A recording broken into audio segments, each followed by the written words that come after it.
Ahí está grabando. Bueno, como les comentaba, Osiel Aguilera es Machine Learning Engineer en Replay, que es una empresa de inteligencia artificial.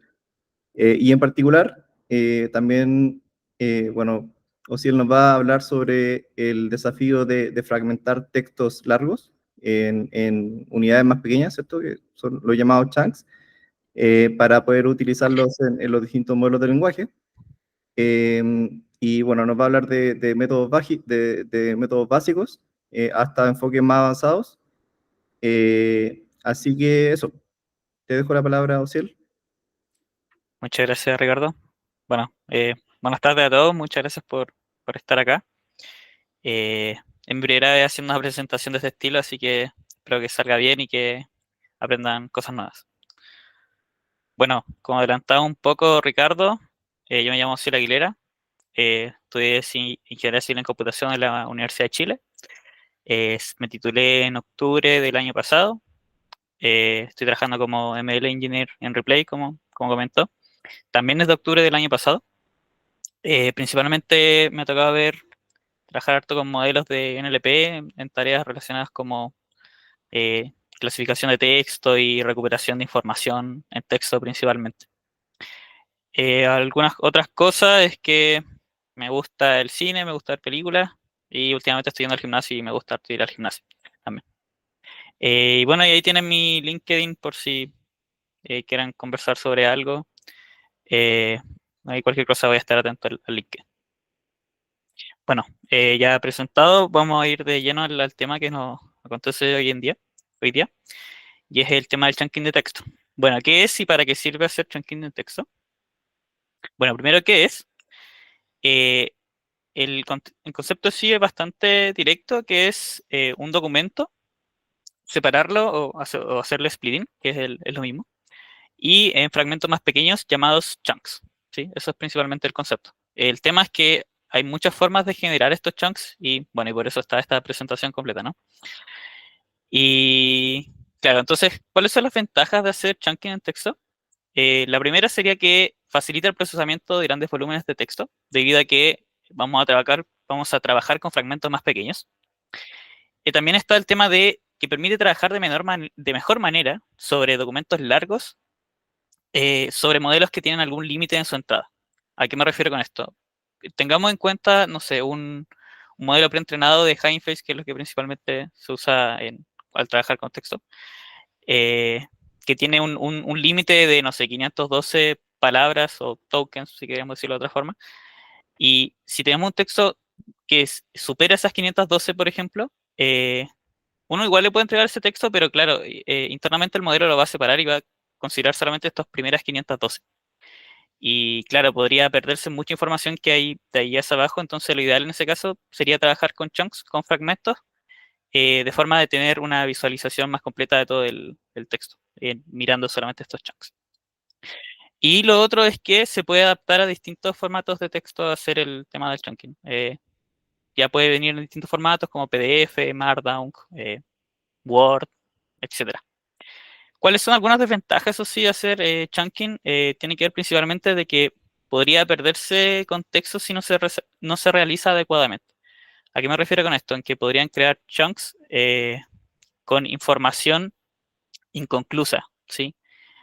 Con algunos errores, algunos problemas, e incluso separarse hasta palabras completas, ¿sí? Podría ocurrir si no se hace adecuadamente y bueno, vamos a ver en algunas técnicas que esto ocurre. Lo otro es que, dependiendo de la técnica, se aumenta mucho la complejidad. Y es que hay algunos modelos que requieren obtener los embeddings de los textos, entonces, claro, eso toma mucho más tiempo. E incluso también a nivel de estructura de datos, el hecho de generar los chunks, también de alguna forma tenemos que mantener y guardar el metadata, por ejemplo, de dónde viene el chunks, a qué documento hace referencia, ¿sí?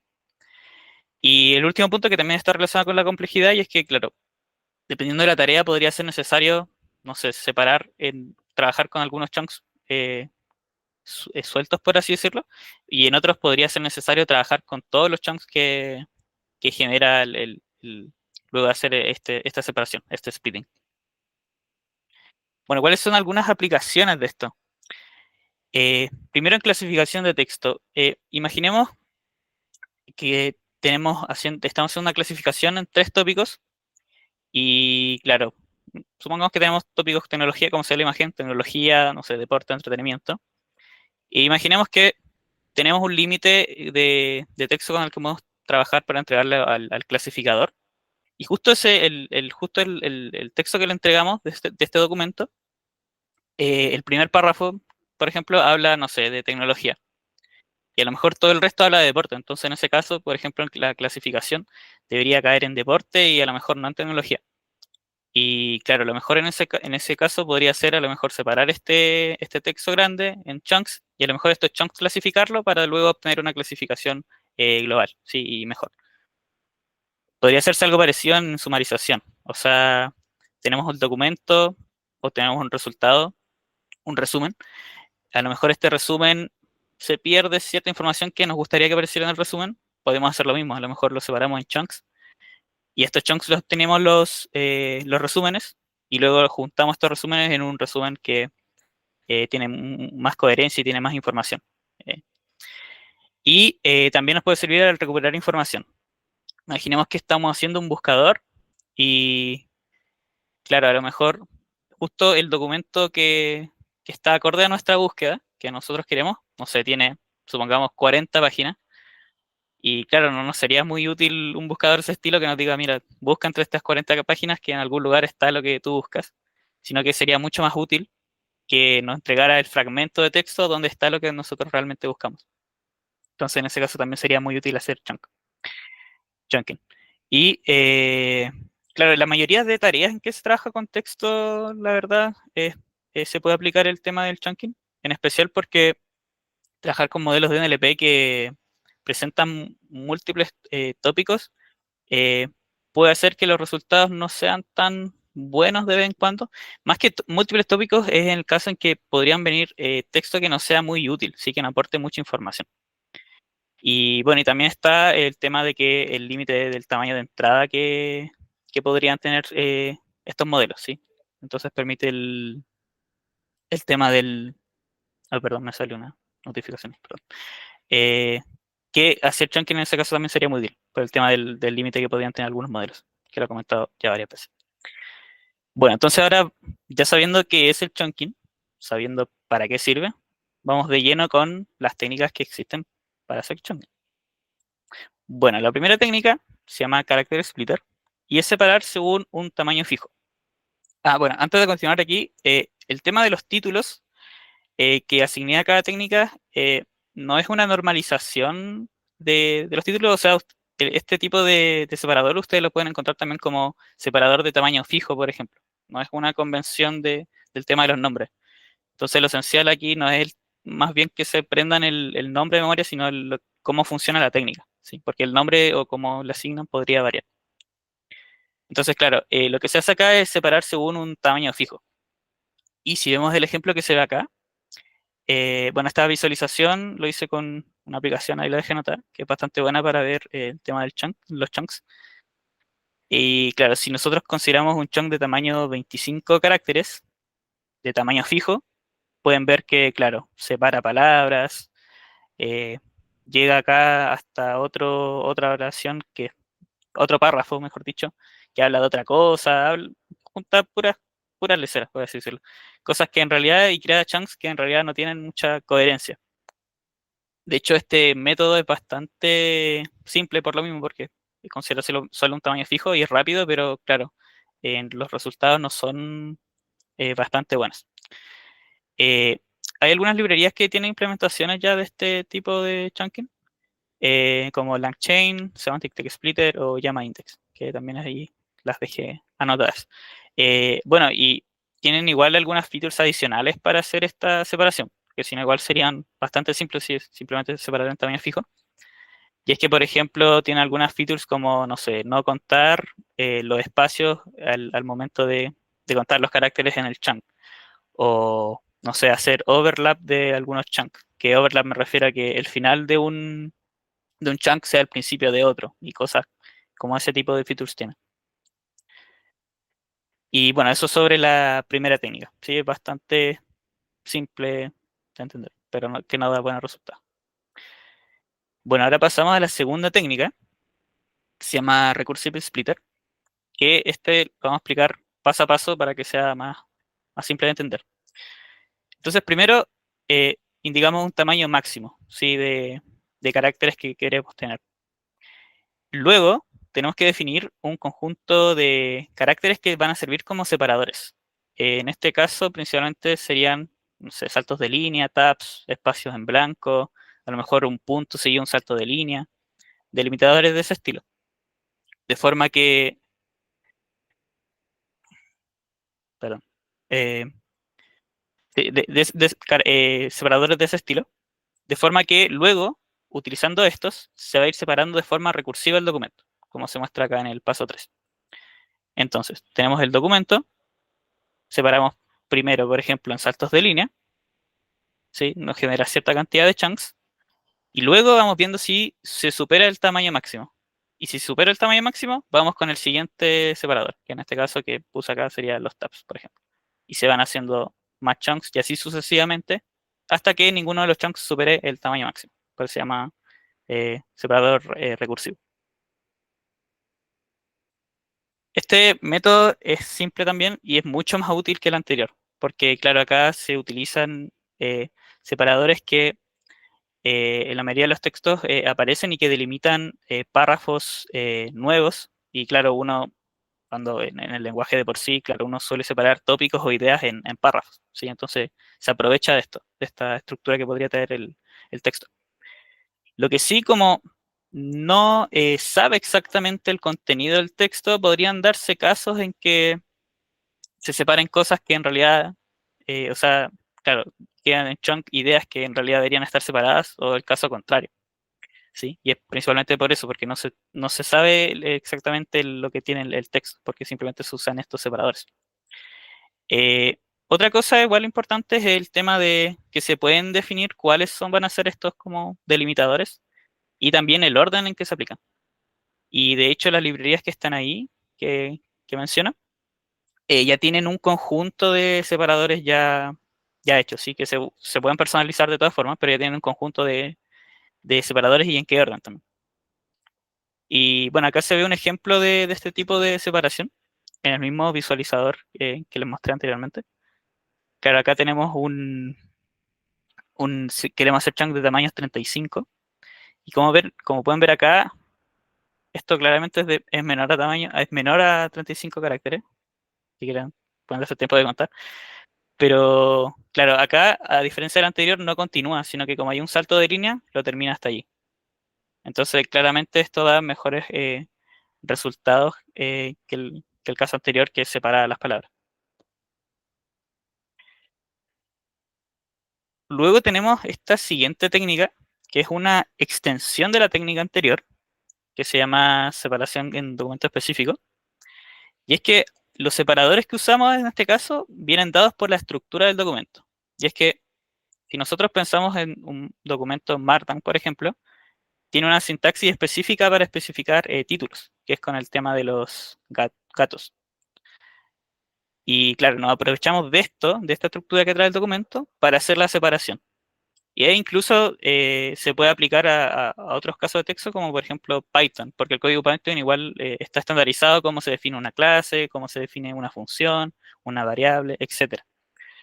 Entonces, claro, nos aprovechamos de esta estructura que ya sabemos, nos aprovechamos de esta estructura para definir los separadores. Y de hecho, como se ve aquí en el ejemplo, separa la clase, separa la definición de la función, etcétera. Esta es un poco más complicada que la técnica anterior, la técnica 2, principalmente porque requiere conocer un poco más el documento, ¿sí? Pero por lo mismo también es un poco más efectiva y nos puede ser mucho más útil cuando tenemos un gran conocimiento de cómo se puede estructurar el texto en el que estamos trabajando. Lo que sí tiene el mismo problema que la técnica anterior, y es que como ignora el significado semántico del texto de por sí, podrían existir algunos chunks sin coherencia. Y es por esto que es momento ya de empezar a ver el significado semántico de las palabras. Y es por eso que aparece el semantic chunking. Este tipo de separación es un poco distinta, principalmente por el hecho de que se tiene que hacer una separación previa, ¿sí?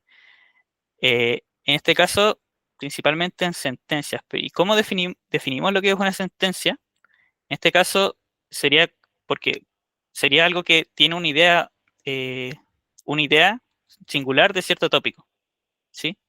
¿Y cómo lo diferenciamos principalmente en el texto? Se hace esto a través de signos de puntuación que puedan haber en el documento. Y de hecho, las implementaciones de las librerías que les voy a mostrar más adelante, principalmente usan esos signos de puntuación para ir separando para hacer esta separación preliminar. Recuerden que esto es preliminar eh, del texto en sentencias. ¿Y por qué se hace esto? Porque luego a esas sentencias tenemos que obtenerle los embeddings, ¿sí? Con algún modelo para obtener los embeddings.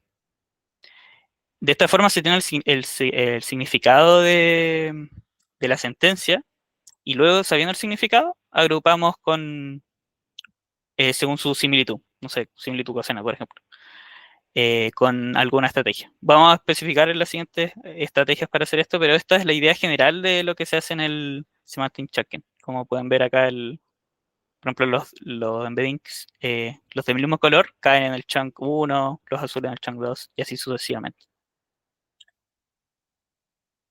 Bueno, ¿y cuáles son las estrategias? Porque ya, claro, tenemos el primer paso, como mencioné. Ya separamos, tenemos las sentencias, tenemos los embeddings. Bueno, ahora, ¿cómo los agrupamos? Bueno, la primera es a través de clustering. Bueno, y tal como dice el título, es crear los clusters, considerando la similitud, o sea, pero también la proximidad en el documento. Porque, claro, podría ocurrir de que al final del texto haya una sentencia que es del mismo tópico de una que aparece, no sé, al inicio del texto. Y en nuestro caso queremos separar en chunks que sean consecutivos, entonces la idea es que también tenemos en cuenta la proximidad en el documento. Entonces acá hay un ejemplo de que imaginemos que tenemos 10 sentencias, que el número indica el orden en el que vienen en el texto, y el distinto color representa los tópicos que hay. Entonces, como pueden ver acá, claro, estas dos son del mismo tópico, pero como no están juntas, no son consecutivas, se dejan en chunk distintos. Bueno, y en el caso de las otras son de tópicos distintos, entonces se dejan en chunk distintos, obviamente. Entonces esa es la primera técnica de agrupación. El problema con el clustering es que es un poco engorroso la búsqueda de hiperparámetros del clustering, ¿sí? Entonces se suele usar más la siguiente técnica de agrupación que voy a presentar en vez de esta, que es la de identificación de puntos de corte. Lo que se hace acá es que eh, se va calculando la distancia coseno entre las sentencias consecutivas, ¿sí? Que van siguiendo, ¿sí? Y se van viendo las distancias de forma de buscar distancias significativas que podrían indicar que se habla, ya que esto podría indicar que se habla de otro tópico. Entonces, si nosotros graficáramos esto, porque así se ve mucho mejor, podríamos ver de que, no sé, la sentencia en la posición 50 está, bueno, no sé muy bien ahí, pero ahí aproximamos que la 100, por ejemplo, está a distancia 0,6 coseno de la siguiente, que sería la 101.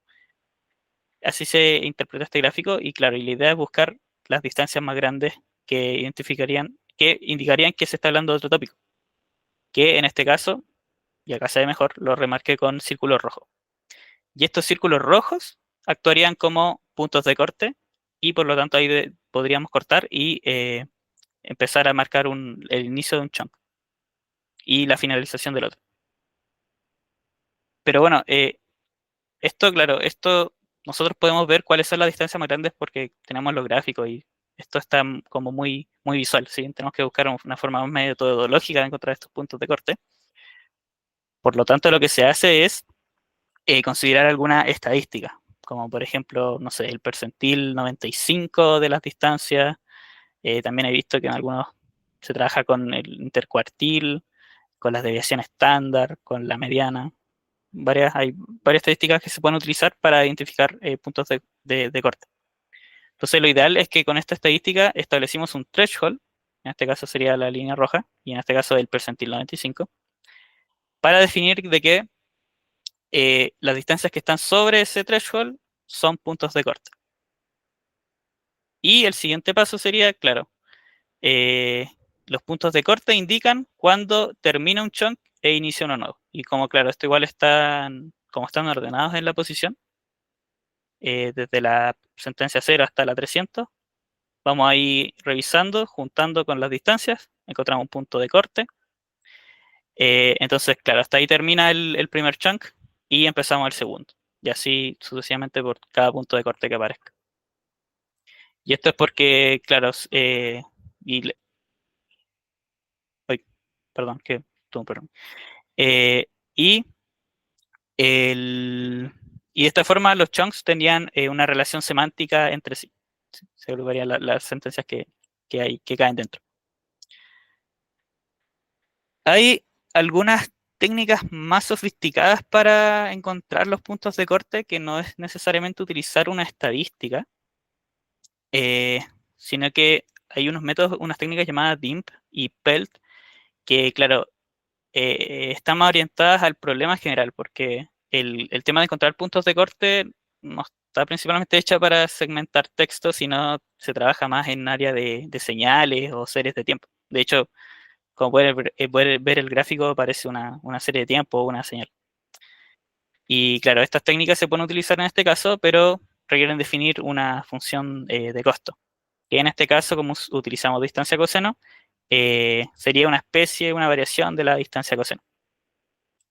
La diferencia entre estas técnicas un poco más sofisticadas es que DIMP se utiliza cuando se conoce la cantidad de puntos de corte, que en este caso podría ser cuando a lo mejor, no sé, queremos dividir en cierta cantidad de chunks eh, por alguna razón.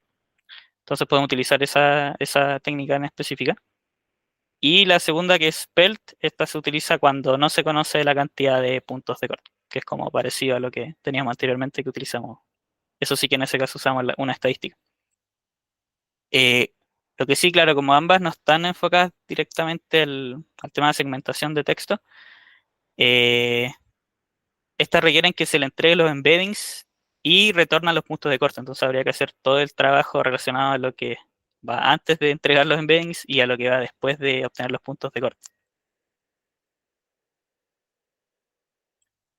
Entonces, claro, este proceso es mucho más costoso porque requiere obtener los embeddings y además es necesaria esta separación preliminar que les comenté en sentencias.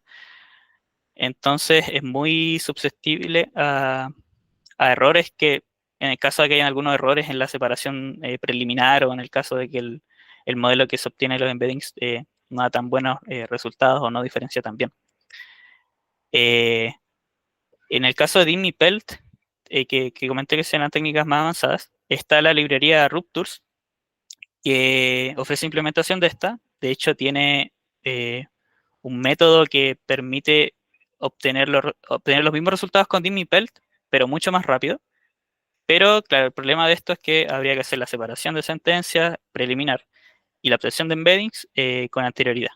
Y después entregarle, como comenté acá, entregarle los embeddings y esto retorna los puntos de corte y luego habría que, con los puntos de corte, ir a separar la sentencia. Entonces, habría que hacer ahí un poco más de trabajo. Pero hay algunas librerías que ofrecen soluciones end-to-end, eh, como LangChain, Llama Index o Semantic Router, con que basta entregarle el texto, entregarle algún modelo para obtener los embeddings y te retorna ya el texto separado. De hecho, bueno, cada una tiene su propia implementación interna propia y de hecho Semantic Router lo que hace al obtener los embeddings de la sentencia no es tomar el embedding de una sentencia sola, sino que toma un grupo de sentencias. Cosa de un poco, porque puede haber casos en que algunas sentencias no tengan información muy relevante. Entonces entonces la idea es tomar un grupo de sentencias para tener un embedding un poco más robusto. Pero claro, estas son algunas variaciones que tienen estas implementaciones. Pero la idea general es la que les acabo de comentar. Y por último, tenemos el LLM chunking, ¿sí? Lo que se hace acá es utilizar un LLM para hacer el chunking directamente. Eh, claro, acá propongo un procedimiento, pero uno también podría directamente a un LLM entregarle un texto largo, bueno, siempre y cuando eh, tenga la suficiente capacidad para aguantar muchos tokens. Y decirle, bueno, obtengan los chunks, sepárame esta sentencia en diversos chunks. Bueno, eso igual se puede hacer directamente, pero como les digo, depende del límite del LLM y también si eh, pierde mucha información, porque igual, no sé si se han dado cuenta, pero hay algunos LLM que a pesar de tener un tamaño muy grande de contexto, entre uno va agregándole texto cada vez más largo, le va haciendo un poco más complejo responder a cierta información de ese documento, si se le pierde cierta información. Entonces, claro, esa es una de las formas que se puede hacer directamente, pero la que se propone acá es un poco distinta. En esta lo que habría que hacer es una separación preliminar parecida a la técnica anterior, o sea, separar en sentencia. Y la idea es eh, tener en algún lugar los chunks con alguna información referente a las sentencias que hay en ese chunk para ir entregándole la sentencia a estos chunks al LLM y que el LLM nos diga a qué chunk pertenece y nos diga una actualización de lo que tiene dentro ese chunk.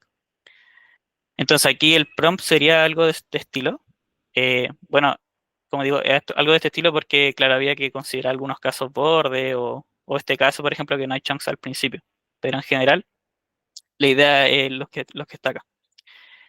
Y es que, claro, le preguntamos, dada esta sentencia y estos chunks, que en este caso no hay ninguno, dime cuál chunk corresponde agregar la sentencia.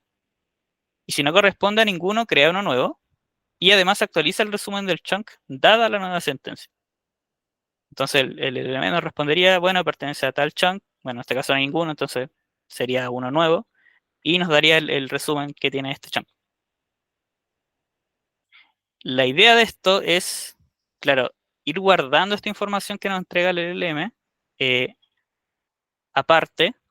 ¿Por qué? Porque si uno, bueno, igual me estoy adelantando un poco aquí, pero si uno luego le va entregando los chunks con las sentencias también dentro, eh, claro, el tamaño del prompt sería muy grande, porque igual hay que entregarle los chunks. Y en este caso lo que queremos es basarnos en el resumen que se tiene de cada chunk eh, para asignar la sentencia en alguno de ellos o en alguno nuevo, en el caso que corresponda. Y bueno, y también el tema de actualizar este resumen que puede, este resumen para que siempre esté acorde con las sentencias que caen dentro de ese chunk. Entonces, claro, acá la idea es guardar en alguna estructura de datos aparte información del chunk, así como, no sé, el ID, cuál es su resumen y cuáles son las sentencias que van cayendo dentro. Cosa de que después hagamos lo mismo con las siguientes sentencias. O sea, da esta sentencia y estos chunks a cuál corresponde y actualiza el resumen en caso que corresponda. Y bueno, ahí lo seguiría haciendo, no sé, nos podría decir corresponde a este chunk o a alguno nuevo, no sé, y nos daría el resumen de ese chunk. Entonces, idealmente llegaríamos a algo de este estilo, ¿sí? Donde tendríamos n chunks con su resumen y con sus sentencias. Acá podría ocurrir que se tengan sentencias no consecutivas en el texto, o sea, de que, como el ejemplo que les comenté, que a lo mejor al principio se habla de un tópico y al final del texto se habla de otro. Y claro, ahí podríamos trabajarlo de forma aparte ese chunk para, no sé, separarlo en dos chunks para tener fragmentos consecutivos. O puede ser que por alguna razón en cierta aplicación esto puede resultar útil, entonces podríamos dejarlo tal cual. Entonces, claro, después luego, dado la separación de chunks que tenemos, claro, bastaría con separar el documento según las sentencias de cada chunk. El gran problema de esto tiene que ver con que esto es muy lento, ¿sí? Porque requiere el tratamiento de un LLM. Y también bueno, y también es costoso. Y claro, y esto y los chunks pueden seguir dependiendo del tamaño del texto, pueden haber muchísimos. Entonces, sería agrandando el prompt infinitamente en algún punto. Entonces, eh, claro, esto no es muy viable con muchos textos. Y de hecho, por estas razones, en la documentación y en lo que estuve mirando cuando estuve haciendo esta presentación, se hablaba que este método era más experimental, más que para aplicarlo a gran escala. Y bueno, eso respecto a esta técnica 5. Bueno, y aquí para terminar, porque solamente tenemos hasta 5 técnicas, tengo una tabla de resumen donde, claro, aquí separé estas 5 técnicas bajo 3 posibles clasificaciones, bajo, medio y alto, en distintos atributos. Acá lo más importante es que marqué algunos con un color. Y esto es que, claro, este que está en verde claro es principalmente porque este es muy útil como baseline. ¿Sí? Utilizar este no es para nada útil y de hecho el tiempo que demora uno y otra es muy parecido. Entonces es mucho mejor utilizar este que en vez de utilizar ese. Entonces si están trabajando en separación de texto, como baseline este es una buena alternativa. Luego, para casos ya un poco más complejos, es mucho mejor utilizar estos que están acá. Esto ya es porque, claro, uno hace una separación específica según el documento o según la estructura que pueda traer este. Y este porque, claro, tiene conocimientos de cómo van quedando los chunks por sí mismos. Y claro, y de hecho, porque esto lo tuve que hacer porque esto me sirve, esto a mí, esta presentación la hice porque tuve que investigar mucho de esto para poder aplicarlo en un caso real, y en este caso real yo hice una combinación de ambos, ¿sí? Y que eso es algo igual que se puede hacer, el tema de combinar, porque como está esta separación preliminar que piden, por ejemplo, estos dos casos que les comenté, a lo mejor podría utilizarse algunos de estos como separación preliminar. Y bueno, y claro, o sea, puede dar chunking bastante buenos, pero de escalabilidad no, es bastante bajo. Entonces, con muchos textos esto se va a demorar muchísimo. Bueno, y claro, igual es bueno, pero se demora un poco más a diferencia de los otros, porque tiene que tener los embeddings. Y bueno, eso principalmente. Eso les tenía el, el día de hoy. Eh, Muchas gracias a todos por escuchar. Creo que fue un poco rápido, no sé. No, todo buenísimo. Muchas gracias, Ociel. Abramos ahora para preguntas, yo creo, ¿no? ¿Hay alguna pregunta del público? Sí, claro.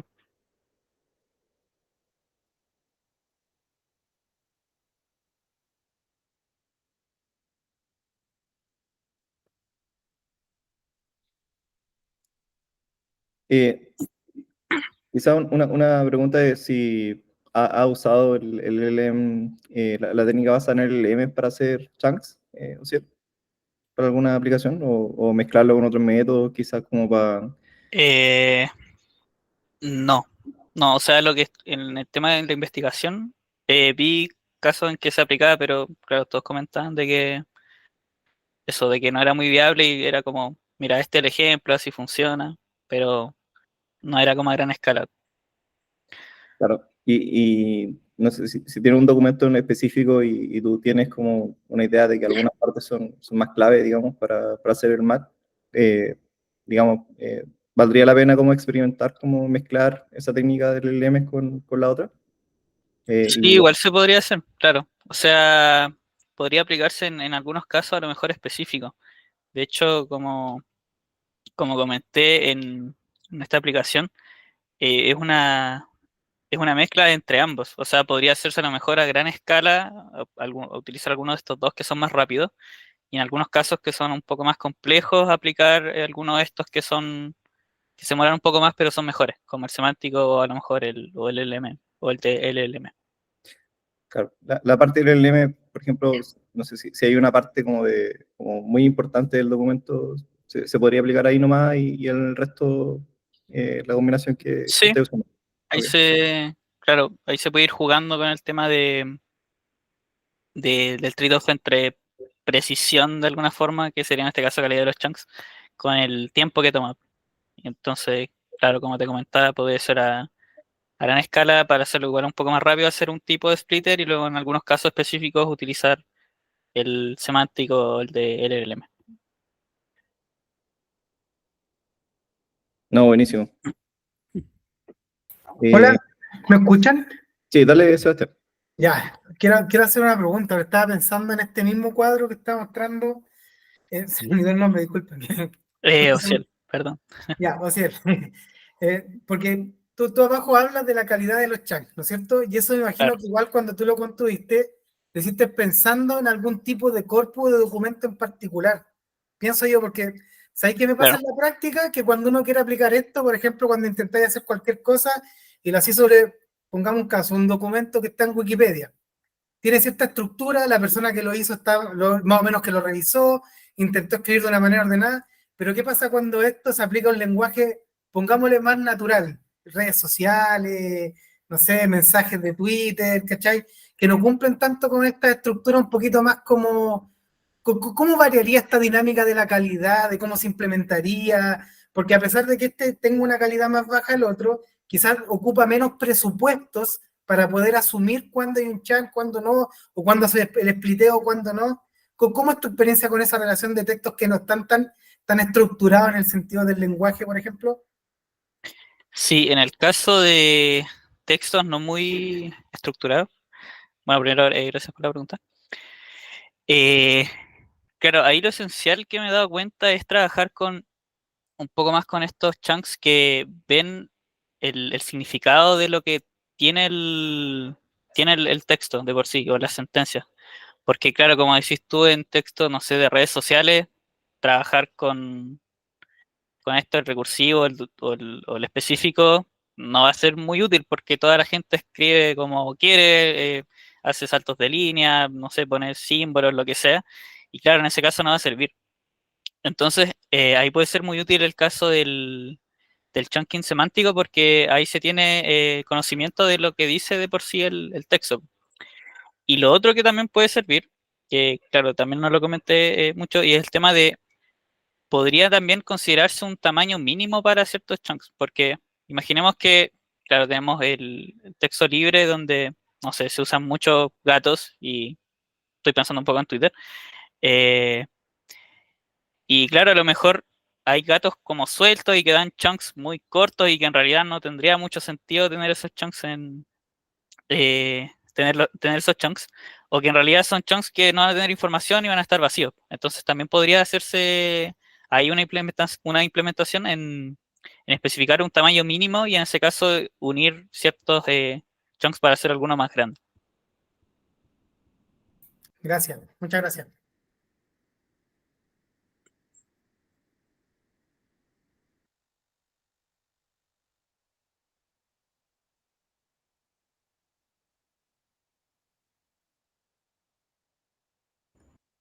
¿Alguna otra pregunta?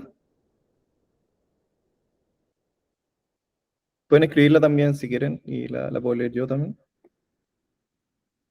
Si no, yo creo que podemos dar por finalizada la charla. Ya, Como no se escuchó nada, así que procedemos a darle muchas gracias de nuevo a Ciel. Estuvo buenísima la presentación. Eh, Ojalá que pueda volver a dar otra charla de otro tema. Así que eso, muchas gracias a todos también por asistir. Nos vemos en la siguiente charla. cada vez estén bien. Gracias a ustedes, que estén Gracias. bien. Chao, chao.